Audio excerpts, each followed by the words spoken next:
Yo, what up? It's your boy Amir. Welcome back to another episode of That's Dope.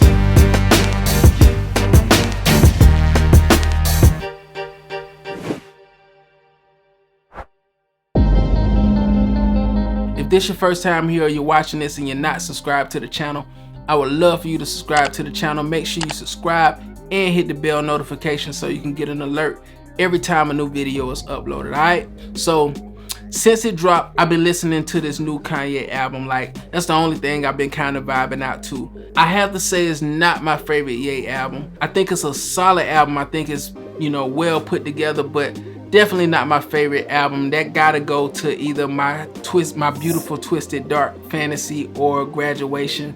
I'm not exactly sure which one I would go with. Both of those albums to me are like top notch, but if you're watching this and you got a favorite Ye album, comment below and let me know what yours is. But anyway, I found this sample today, and when I found it, I was like, this is something I could hear Ye flipping for like Push or Jay or somebody like that, and just kind of, doing his own thing. But, I'm not Ye, I'm Amir Perry. So today I'm gonna flip it my way, and we're just gonna come up with something dope, kind of reminiscent of Ye, but really Amir Perry. Alright, so let's get right into it.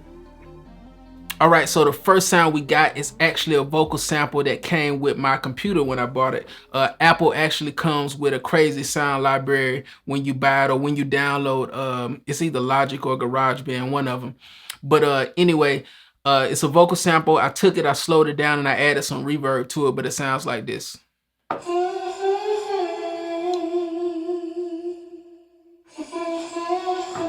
So we're just gonna take that and just build on top of it and see what we come up with.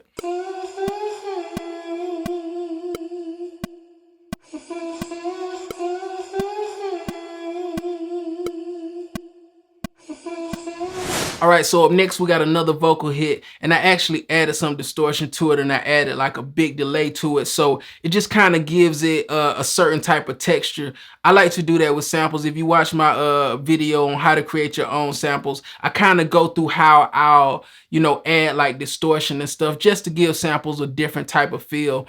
I feel like it makes it sound just more gritty and more mean, I guess you could say. But anyway, let's add that.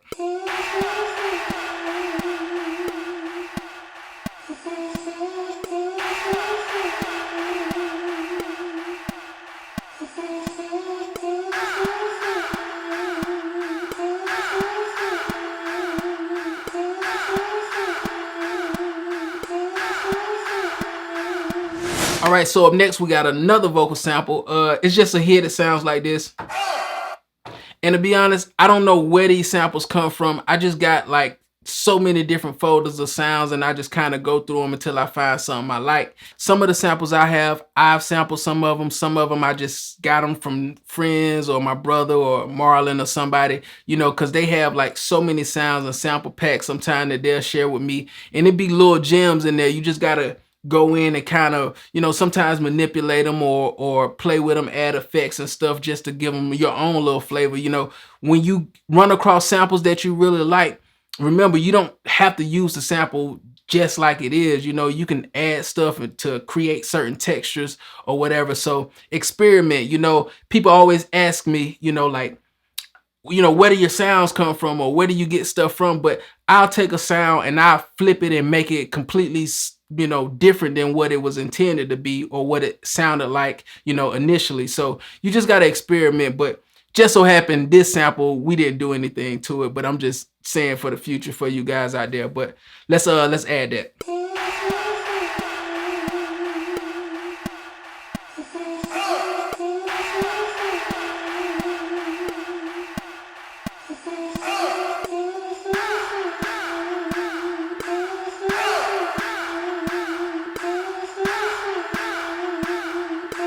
Yeah, I don't think I'm gonna use that. I think when they go to that part, I don't think I'm gonna add anything on there. But let's keep on building.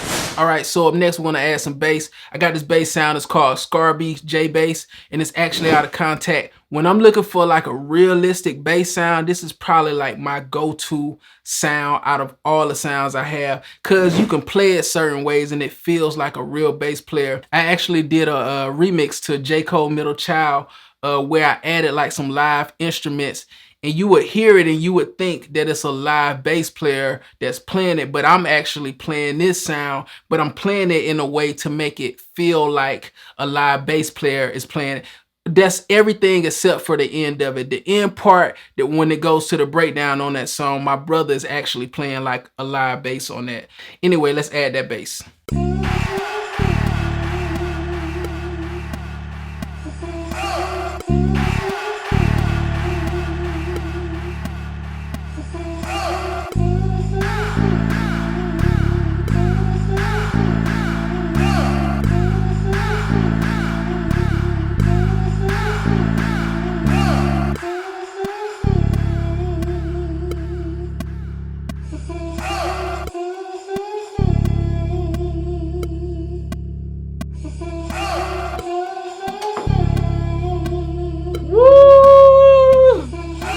All right, so up next I got this piano here that sounds like this. All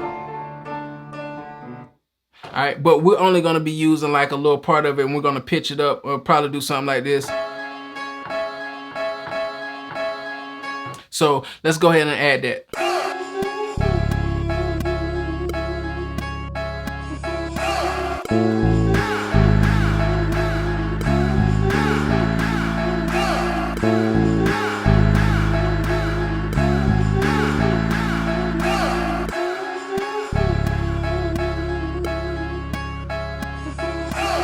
All right, so up next we're gonna start working on the drums. So let's start with the kick.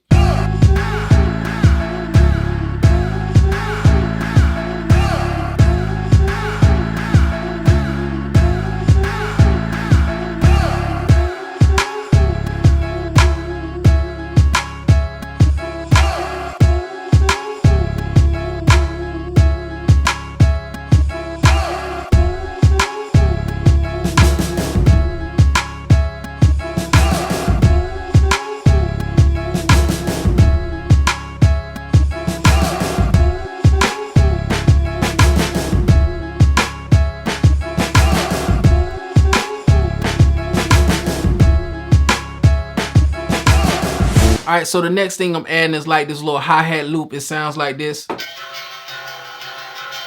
And we're just gonna add that just to give the drums a certain type of texture. I actually picked this sound because I like the way that it feels, like the texture of the hi-hats, like the drum loop. It feels old, it feels, you know, grimy, grungy. So all of those little things just kind of help complement the whole beat and what we already have, because I feel like the drums already feel kind of grimy and grungy, just the pattern of them and the way they're swinging. So let's add that.